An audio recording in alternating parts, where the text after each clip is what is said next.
मैंने अपने घर पर एक नौकरानी रखी हुई थी जो बहुत ही कम उम्र की थी। वह हर समय अपना चेहरा घूंघट से ढके रहती थी, मगर वह बहुत अच्छा काम करती थी। मेरी कमर में जब भी दर्द उठता तो मेरी नौकरानी मेरी इतनी अच्छी मालिश करती कि मुझे थोड़ी ही देर में आराम मिल जाता था। एक दिन मेरा बेटा मुझसे बोला, मम्मी, आपको मैं डॉक्टर के पास लेकर चलता हूँ क्योंकि बहुत दिनों से आपने अपना चेकअप नहीं करवाया है।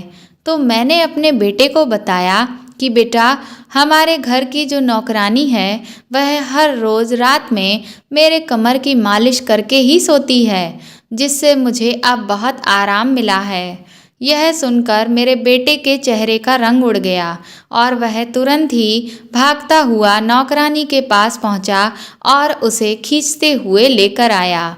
उसने जैसे ही नौकरानी का घूंघट उठाया तो मेरी जान निकल गई, यह देखकर कि वह तो नौकरानी नहीं बल्कि मेरा नाम अनीता है। मैं एक हाउसवाइफ हूँ और दो जवान बेटों की माँ भी हूँ। जब मेरी शादी हुई तो उसके बाद मैं दिल्ली आकर बस गई, क्योंकि मेरे पति का दिल्ली में फैमिली बिजनेस था। हमारे पास रुपए पैसों की कोई कमी नहीं थी, क्योंकि मेरे पति अपने बिजनेस को विदेशों तक फैला रहे थे, जिससे हमें बहुत प्रॉफिट होता था और हमारे पास खानदानी जायदाद की भी कोई कमी नहीं थी। हमारे सिर्फ दो ही बेटे थे जिनकी परवरिश हमने बहुत अच्छे से की थी। मेरे पति हमेशा से यह चाहते थे कि मेरे दोनों बेटे इतना पढ़ लिख जाएं कि वह भी उनकी तरह विदेश में जाकर उनके बिजनेस को आगे संभाल सकें। लेकिन मेरा जो बड़ा बेटा था वह मुझसे इतना प्यार करता था कि मेरे बिना रह नहीं सकता था। इसीलिए उसने विदेश जाने से मना कर दिया और मेरा छोटा बेटा तो बचपन से ही बहुत मनमौजी रहा था। वह हमेशा से सिर्फ वही करता जो उसकी मर्जी होती। मेरे पति को अक्सर अपने बिजनेस के लिए विदेश जाना पड़ता था। फिर समय के साथ जैसे जैसे बिजनेस बढ़ता गया, मेरे पति को कई कई महीनों तक विदेशों में ही रहना पड़ता और उनका जाना भी ज़रूरी था। मैं और मेरा बड़ा बेटा ज़्यादातर समय घर पर ही बिताते और मेरा छोटा बेटा बाहर आवारागर्दी करता रहता। बड़ा बेटा अपनी पढ़ाई भी अच्छे से कर रहा था और कॉलेज से आने के बाद दिल्ली में जो कारोबार था उसमें भी अपना समय दे रहा था। वह मुझसे अक्सर कहता कि मम्मी, जैसे ही मेरी पढ़ाई पूरी होगी पापा मुझे विदेश में बुला लेंगे। इसीलिए मैं चाहता हूँ कि पहले मैं यहीं पर अपने कारोबार को और ज़्यादा आगे बढ़ाऊँ। अगर मैंने यहीं पर कुछ बेहतर कर दिखाया तो मुझे आपसे कभी भी दूर नहीं जाना पड़ेगा। मेरे बेटे का मेरे लिए प्यार देखकर मैं मन ही मन बहुत खुश होती। मेरे पति तो अब घर से बाहर थे। फिर पता नहीं आखिर क्या हुआ कि मेरा बड़ा बेटा जब भी छोटे बेटे को किसी बात के लिए समझाता तो वह अपने बड़े भाई से ज़बान लड़ाने लगता और उससे झगड़ा शुरू कर देता। उसे हमेशा से ही यही लगता था कि मैं अपने बड़े बेटे को उससे ज़्यादा प्यार करती हूँ और इसीलिए वह उससे जलन महसूस करने लगा। मैंने उसे बहुत समझाने की कोशिश की कि जैसा वह सोच रहा है ऐसा कुछ भी नहीं है और वह अपने बड़े भाई से किसी भी तरह की बदतमीजी ना करे, लेकिन वह मेरी एक बात नहीं सुनता। मैं बहुत परेशान रहती कि आखिर मेरी परवरिश में क्या कमी रह गई जो मेरा छोटा बेटा ऐसा निकल गया। आए दिन के रोज रोज के झगड़ों से तंग आकर एक दिन मैंने अपने छोटे बेटे पर हाथ उठा दिया, जिससे वह मुझसे इतना नाराज़ हो गया कि वह घर छोड़कर ही चला गया। मुझे इस बात का बहुत अफसोस होता है कि मेरा छोटा बेटा मुझे गलत समझता है। धीरे धीरे दिन बीत रहे थे। अब घर में सिर्फ मैं और मेरा बड़ा बेटा दो ही लोग रहते थे। मैं अपने घर के सारे काम खुद ही किया करती थी, क्योंकि मैं कोई कामकाजी महिला नहीं थी। अगर मैं घर के काम के लिए कोई काम वाली बाई रख लेती तो मेरे पास बहुत समय ऐसा बचता जिसमें मैं बोर हुई होती रहती। और मुझे अपने बेटे के लिए खाना बनाना बहुत पसंद था। मेरा बड़ा बेटा अपने कारोबार के चलते अब काफ़ी बिजी रहने लगा था। तो एक दिन वह बोला कि मम्मी, आप घर में कोई नौकरानी क्यों नहीं रख लेती, ताकि आपको भी अब थोड़ा आराम मिल सके। तो मैंने उसकी बात को टाल दिया। मैंने कहा कि अरे पागल, अभी मेरी इतनी भी उम्र नहीं हुई है कि मैं घर के काम भी ना कर सकूं। लेकिन एक दिन जब मैं घर का कुछ सामान लेने के लिए बाजार जा रही थी, तभी अचानक से एक मोटरसाइकिल मेरे इतना करीब से गुजरी कि मैं अचानक से हड़बड़ा गई और मेरा पैर फिसल गया और मैं वहीं गिर गई। कुछ लोगों ने मुझे अचानक से घेर लिया, लेकिन तभी वहाँ एक लड़की आई जो अपना चेहरा ढके हुए थी। उसने मुझे तुरंत उठाने की कोशिश की, लेकिन मेरी कमर में चोट आ गई थी, जिसमें मैं बिल्कुल भी उठ नहीं पा रही थी। फिर वह जैसे तैसे लोगों की मदद लेकर मुझे रिक्शे से घर लेकर आई। मैंने रास्ते में ही अपने बड़े बेटे को फ़ोन करके घर बुला लिया था और वह अपने साथ हमारे पहचान के डॉक्टर को ले आया। जब उन्होंने मेरी जांच की तो उन्होंने मुझे आराम करने की सख्त हिदायत दी और कहा कि अब मैं पूरी तरह से बेड रेस्ट करूं, क्योंकि अगर मैंने घर का एक भी काम छुआ तो मेरी हालत और भी ज़्यादा बिगड़ सकती है। डॉक्टर की बात सुनकर मैं बहुत परेशान हो गई, क्योंकि मैंने सोचा कि अगर मैं बिस्तर पर ही लेटी रहूंगी तो मेरे घर के काम कौन करेगा। मेरा बेटा भी मेरे लिए बहुत परेशान होने लगा।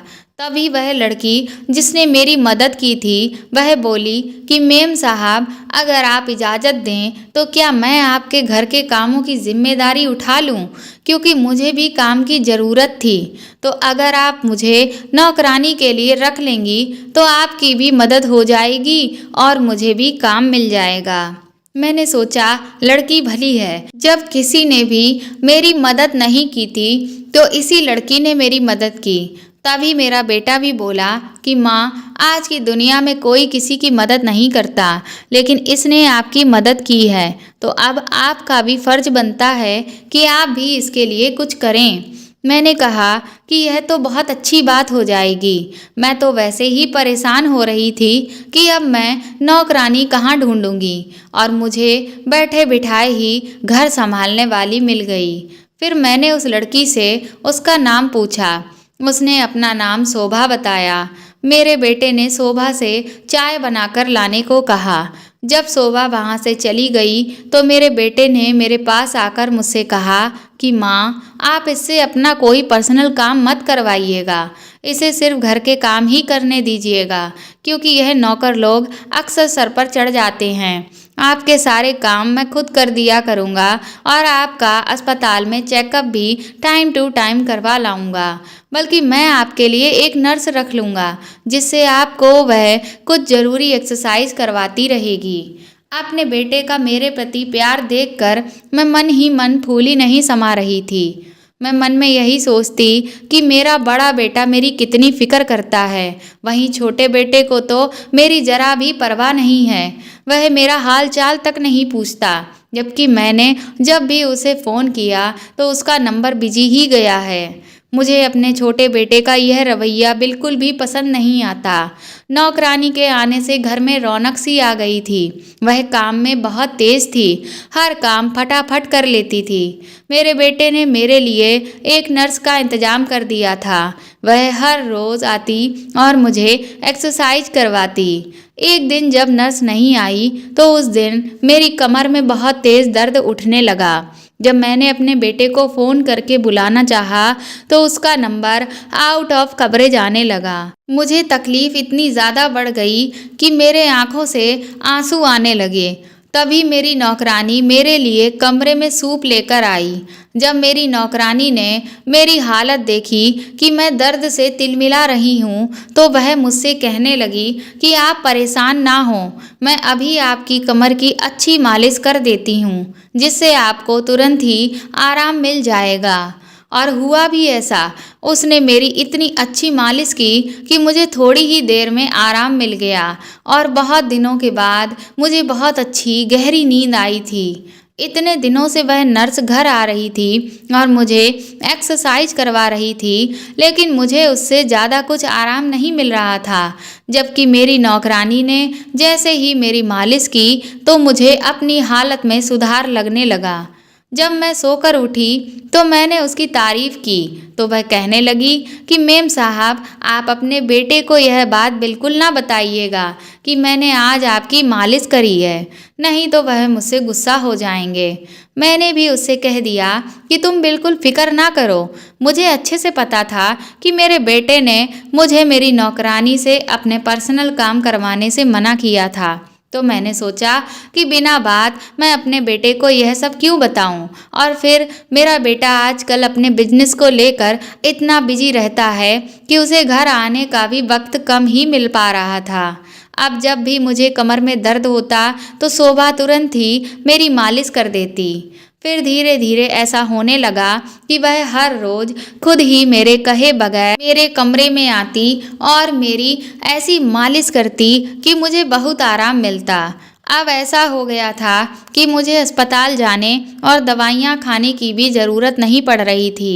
हर रोज़ मालिश होने की वजह से मैं तेज़ी से ठीक होने लगी थी और यह सारा कमाल मेरी नौकरानी शोभा की मालिश का था। मेरा बड़ा बेटा अनुराग अपने काम के सिलसिले की वजह से कई दिनों से घर नहीं आया था। मुझे उसकी फिक्र हो रही थी, लेकिन एक दिन मेरा छोटा बेटा अमन अचानक ही मुझसे जब मिलने चला आया तो उसे देखकर मैं बहुत खुश हुई। उसने आते ही मेरा हाल चाल पूछा और मुझे अपना ख्याल रखने के लिए भी कहा, लेकिन जाते हुए वह कहने लगा कि भैया को यह सब मत बताइएगा कि मैं आपसे मिलने आया हूँ। उसकी यह बात सुनकर मैं हैरान रह गई। मैंने उससे कहा कि तुम ऐसा क्यों कह रहे हो? अगर उसे पता चलेगा कि तुम मुझसे मिलने आए थे तो वह खुश ही होगा। तो इस बात पर छोटा बेटा कहने लगा कि अभी मैं आपको यह सब नहीं बता सकता, लेकिन आपको मेरी कसम है कि आप भैया को यह सब नहीं बताएंगी। अब मुझे समझ नहीं आ रहा था कि आखिर इन दोनों भाइयों के बीच में क्या चल रहा था, क्योंकि बड़ा बेटा भी कई बातें छोटे बेटे से छुपाने को कहता रहता। ऐसा लग रहा था कि जैसे दोनों के बीच कुछ चल रहा है। एक हफ्ते के बाद मेरा बड़ा बेटा अचानक ही घर आ गया। उस वक्त शोभा मेरी मालिश कर रही थी। उसने जैसे ही मेरे कमरे का दरवाज़ा खोला तो शोभा को देखकर वह चौंक गया और कहने लगा कि तुम यहाँ मम्मी के कमरे में क्या कर रही हो? इससे पहले कि मेरे मुंह से ये निकल जाता कि वह मेरी मालिश कर रही थी, वह जल्दी से खड़ी हो गई और बोली कि साहब, मैं कुछ नहीं कर रही थी, मैं तो बस मेम साहब को सीधा लिटाकर उनकी कमर के नीचे तकिया लगा रही थी। शोभा की बात सुनकर मेरे बेटे के चेहरे पर इत्मीनान आ गया। वह बोला कि मैं तो डर ही गया था कि आप कहीं इससे अपनी मालिश तो नहीं करवा रही हैं। मैंने कहा, बेटा, तुम्हें इस लड़की से दिक्कत क्या है? यह लड़की अच्छी खासी है, हर काम जल्दी से कर देती है, जो कहो एक बार में बात भी सुन लेती है। और वह जो नर्स तुमने रखी है वह तो एक नंबर की काम चोर है। एक दिन के लिए आती है और 2 दिन के लिए गायब हो जाती है। इसलिए अब तुम उस नर्स को आने से मना कर दो। मेरा बेटा बोला कि मम्मी, मुझे आखिर नौकरानी से क्या दिक्कत हो सकती है? मैं तो बस इसलिए कह रहा था कि एक नौकरानी इतनी अच्छी एक्सरसाइज नहीं करवा सकती जितनी कि एक ट्रेंड नर्स करवा सकती है। मैंने तो सिर्फ इसलिए मना कर रखा है क्योंकि नौकरानी को कोई अनुभव नहीं है और बिना अनुभव के अगर उसने आपकी मालिश की या आपको एक्सरसाइज कराई तो कहीं ऐसा ना हो कि आपकी मुश्किल और बढ़ जाए और आपकी कमर की कोई हड्डी इधर उधर खिसक जाए। अपने बेटे की फिक्र देखकर मैं मुस्कुरा दी। पहले मैंने सोचा कि मैं उसे सब कुछ बता दूं, फिर मुझे लगा कि अभी तो मैं थोड़ा ही ठीक हुई हूँ और मैं चाहती थी कि जब मैं पूरी तरह से ठीक हो जाऊं तो मैं अपने बेटे को सरप्राइज़ दूं। कुछ ही दिनों में मैं चलने फिरने लगी। शोभा रोज रात को 1 घंटे तक मेरी अच्छे से मालिश करती और मुझे एक्सरसाइज भी करवाती। लेकिन मैं इस बात को लेकर थोड़ा परेशान रहती थी कि मेरी नौकरानी हर वक्त अपना चेहरा घूंघट से छुपाकर क्यों रखती है। आखिर उसके चेहरे में ऐसा क्या हुआ है? एक दिन मैंने उसे इस चीज़ को लेकर पूछ ही लिया कि शोभा, घूंघट तो गैर मर्दों से किया जाता है, मेरे सामने तो तुम अपना घूंघट खोल सकती हो। मेरी बात सुनकर वह घबरा गई और बोली कि मेम साहब, मेरा चेहरा देखने के काबिल नहीं है। अगर मैंने घूंघट उठाया तो आप मेरा चेहरा देख नहीं पाएंगी। उसकी बात सुनकर मैंने यह अंदाज़ा लगा लिया कि ज़रूर इस बेचारी के साथ कोई बड़ा हादसा हुआ है और इसका चेहरा जल गया होगा। मैंने बेकार ही इससे यह बात कह दी। इसके पुराने जख्मों पर मैंने नमक छिड़क दिया। उस दिन के बाद से मैंने उससे कभी भी अपना चेहरा दिखाने की बात नहीं की। अगले दिन शाम को मेरा छोटा बेटा अमन मुझसे मिलने के लिए आया। जब वह जाने लगा तो मैंने उससे कहा कि तुम यहीं क्यों नहीं रहते हो? आखिर कब तक तुम्हारी नाराज़गी चलेगी? तो वह कहने लगा कि ठीक है, मैं इस बारे में सोचूंगा। मेरी हालत अभी इतनी ठीक नहीं थी कि मैं सीढ़ी से उतरकर नीचे जाती। इसलिए जब वह चला गया तो मैं खिड़की से जाकर उसे देखने लगी तो मैंने देखा कि अमन शोभा को कुछ दे रहा था। उसके जाने के बाद मैंने शोभा को बुलाया और पूछा कि मेरा बेटा तुमसे क्या बात कर रहा था और उसने तुम्हें क्या दिया है? तो वह बोली कि वह मुझे आपका ख्याल रखने की बात कह रहे थे और उन्होंने जाते हुए मुझे कुछ पैसे दिए हैं ताकि मैं पूरे दिल से आपकी सेवा कर सकूं। न जाने क्यों, लेकिन मुझे शोभा की बात पर यकीन नहीं हुआ। मुझे लगा कि बात कुछ और है। उस सारी रात मैं बेचैन रही और अपने आप को यही समझाती रही कि उसने जो कहा वही बात है, क्योंकि और आखिर क्या बात हो सकती है। मेरे छोटे बेटे को भी मेरी फिक्र होगी, इसीलिए उसने शोभा को मेरा ख्याल रखने को कहा होगा। अगले दिन मेरा बड़ा बेटा अनुराग जब घर आया तो वह मुझसे बोला कि मम्मी, आप तैयार हो जाइए, मैं आपको हॉस्पिटल लेकर चलूँगा।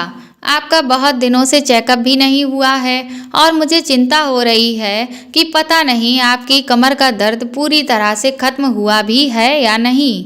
उसकी बात सुनकर अचानक ही मेरे मुंह से निकल गया कि अरे बेटा, कमर का दर्द तो मेरा कब का खत्म हो गया। यह जो नौकरानी है, इसने मेरी कमर की हर रोज़ इतनी अच्छी मालिश करी है कि अब तो मैं बिल्कुल ठीक हो गई हूँ और खुद से उठकर चल फिर सकती हूँ। मेरी बात सुनते ही वह तुरंत गुस्से से बाहर निकल कर गया। यह देख मैं पछताने लगी कि यह मेरे मुंह से क्या निकल गया।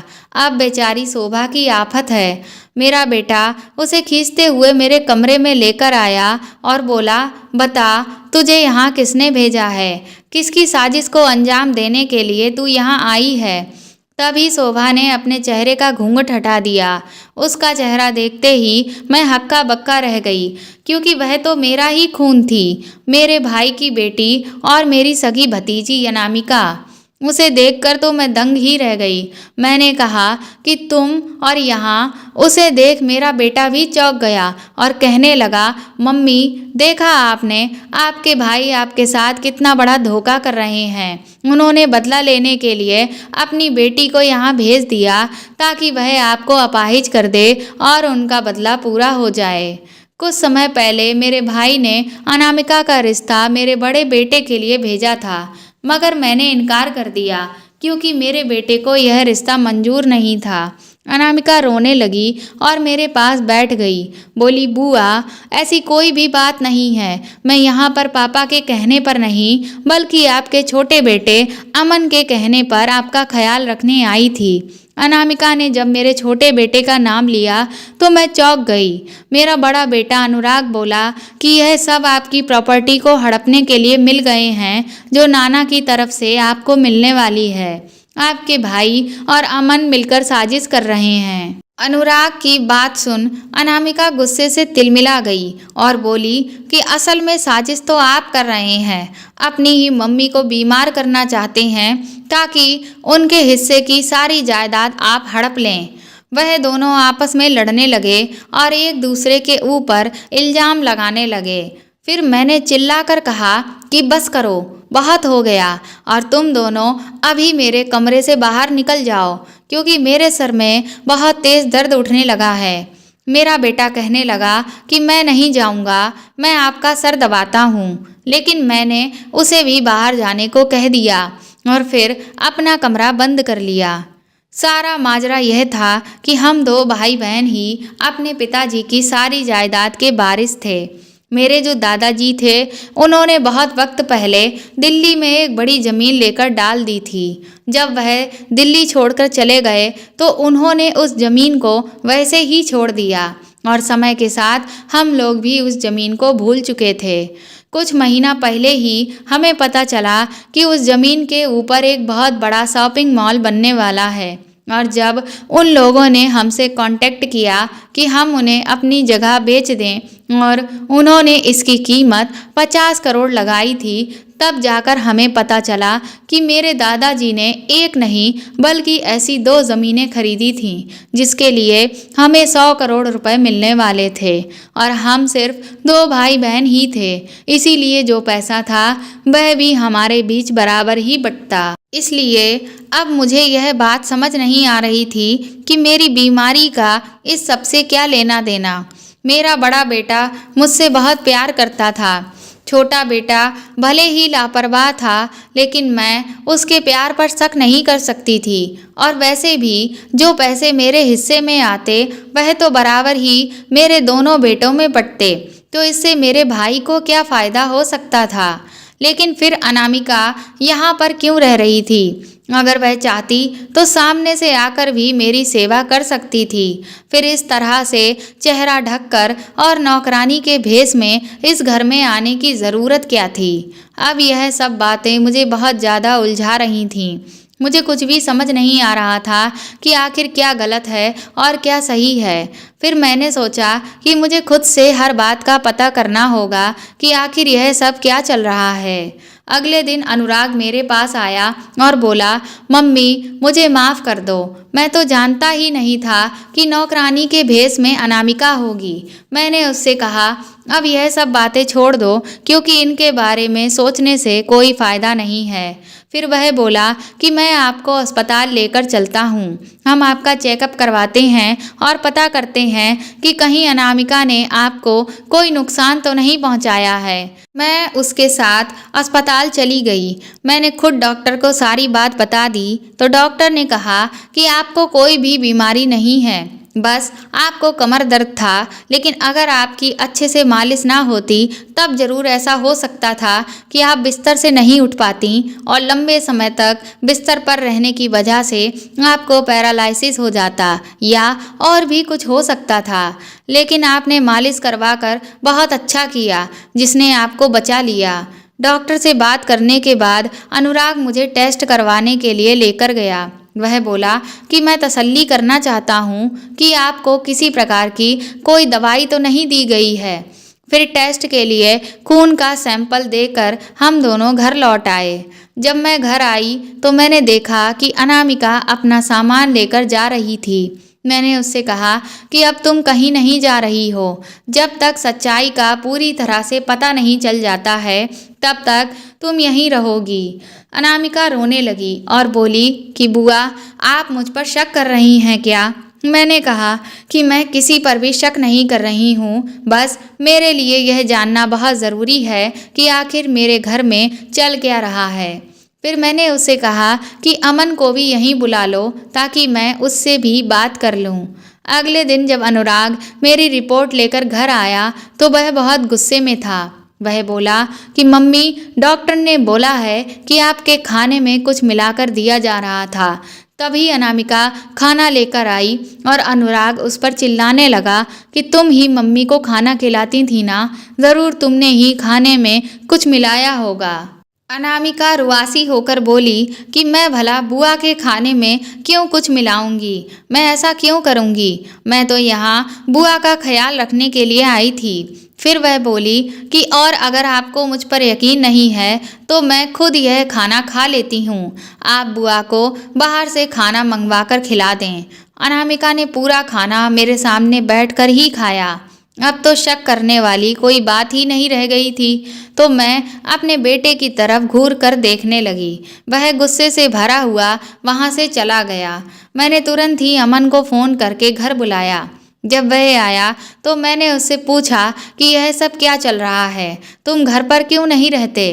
तो वह बोला कि भाई ने मुझे घर से निकाल दिया था, तो मैं कैसे आ सकता हूँ। मैंने उससे कहा कि वह कौन होता है तुम्हें इस घर से निकालने वाला, यह मेरा और तुम्हारे पिताजी का घर है, तुम अब इस घर को छोड़कर नहीं जाओगे। तभी वह कुछ कहते कहते रुक गया, फिर थोड़ा सोचकर बोला, चलिए ठीक है, यह सब बातें छोड़ दीजिए, आप मामा जी से मेरे लिए अनामिका का हाथ मांग लें, क्योंकि मैं अनामिका को पसंद करता हूँ। उसके मुंह से यह सुनकर मैं थोड़ा चौंकी, लेकिन फिर मैंने कहा ठीक है, मैं बात करूंगी। फिर मैंने अमन से कहा, तुम दोनों भाई मिलकर मेरे साथ क्या नाटक कर रहे हो? आखिर तुम लोगों को यह सब करने की क्या ज़रूरत है और एक दूसरे पर किस तरह के इल्ज़ाम लगा रहे हो? मैंने अमन को बहुत देर समझाया और वह मेरी हर बात में हाँ में सर हिलाता रहा और फिर कुछ देर बाद वहाँ से चला गया। अगले दिन जब मैं खिड़की के पास बैठी चाय पी रही थी तो मैंने अनामिका को बाहर जाते हुए देखा। मैं भी जल्दी से उसके पीछे पीछे चल दी। मैंने देखा कि घर से थोड़ी ही दूर पर एक गाड़ी खड़ी हुई थी जिसमें मेरा बेटा अमन बैठा हुआ था और अनामिका भी उस गाड़ी में जाकर बैठ गई। मैंने भी तुरंत एक रिक्शा कर लिया और उस गाड़ी का पीछा करने के लिए कहा। कुछ दूरी पर जाकर जब गाड़ी रुकी तो मैं यह देखकर हैरान रह गई कि जिस जगह अमन ने गाड़ी रोकी थी यह वही जगह थी जहां हमारी ज़मीन है। अमन किसी आदमी से बात कर रहा था। फिर मैं वहां से घर वापस चली आई। मैं अपने ही ख्यालों में खोई हुई थी कि अनुराग मेरे पास आया और मेरे पैर दबाते हुए कहने लगा कि मम्मी, आप मामा से मेरे और अनामिका के रिश्ते के लिए बात करें। उसके मुंह से यह बात सुनकर मैं दंग रह गई कि इन दोनों भाइयों को अचानक से अनामिका इतनी अच्छी क्यों लगने लगी थी।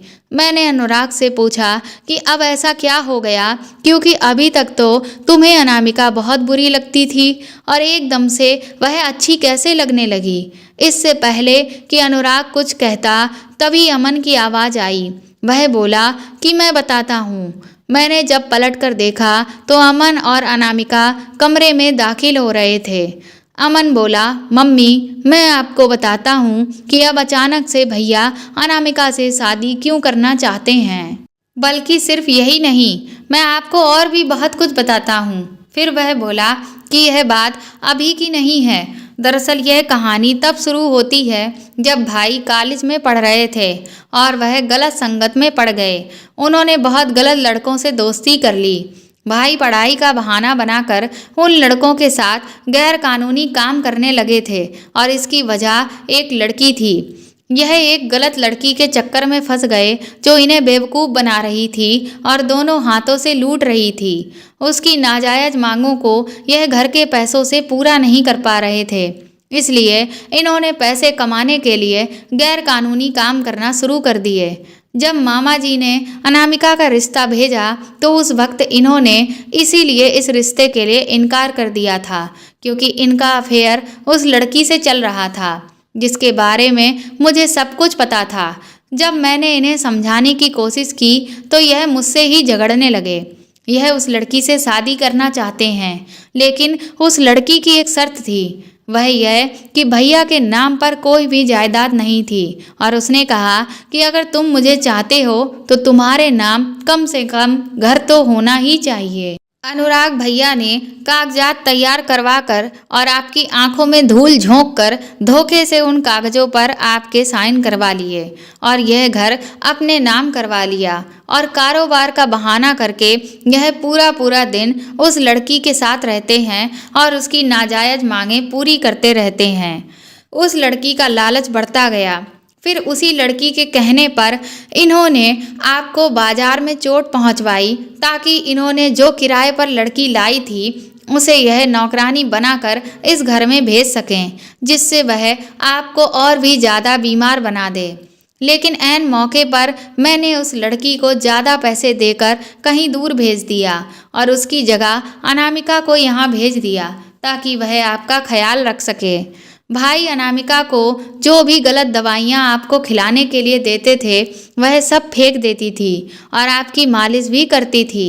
वह जो नर्स आपको एक्सरसाइज कराने आई थी उसे भी इन्होंने सिर्फ दिखावे के लिए रखा हुआ था ताकि यह आपकी नज़रों में अच्छे बन सकें। मैं और अनामिका एक दूसरे को पसंद करते हैं। जब यह बात इन दोनों को पता चली तो उस लड़की ने ज़्यादा दौलत हड़पने के लिए इन्हें ये सलाह दी कि ये अनामिका से शादी कर लें, क्योंकि अनामिका मामा की इकलौती औलाद है और उनके हिस्से की सारी जायदाद भी अनामिका को ही मिलेगी।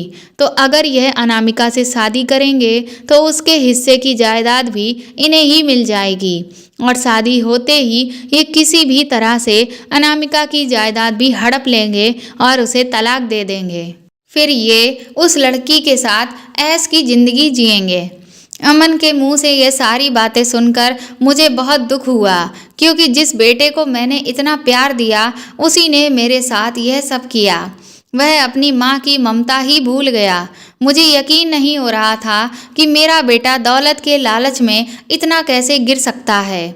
मैंने अनामिका की शादी अमन से करवा दी और अपने बड़े बेटे को उसका हिस्सा देकर आज़ाद कर दिया। मैंने उससे कह दिया कि तुम जिस लड़की के लिए अपनों के साथ ही साजिश रच रहे थे, अब तुम उसके पास जाकर अपनी ज़िंदगी जी सकते हो। लेकिन कुछ ही दिनों के बाद अनुराग मेरे पास वापस आ गया। वह बोला कि माँ, वह लड़की तो धोखेबाज निकली। वह पैसों की खातिर और ना जाने कितने लड़कों को फंसा रही थी। अब जाकर मुझे उसकी सच्चाई पता चली है। मुझे माफ़ कर दो माँ। उस लड़की के प्यार में मैं अपनी सगी माँ के प्यार को भूल गया। मैंने भी अपने बेटे को माफ़ कर दिया।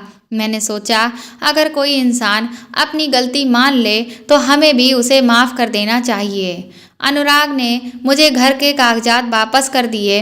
अब मेरा बड़ा बेटा अपने पिता के साथ विदेश में जाकर कारोबार में हाथ बटा रहा है और मैं भी अब बहुत खुश हूँ कि मेरे परिवार में अब सब कुछ अच्छा हो गया है। तो दोस्तों, आपको यह कहानी कैसी लगी हमें कमेंट करके ज़रूर बताएं और इस कहानी को ज़्यादा से ज़्यादा शेयर और लाइक करें।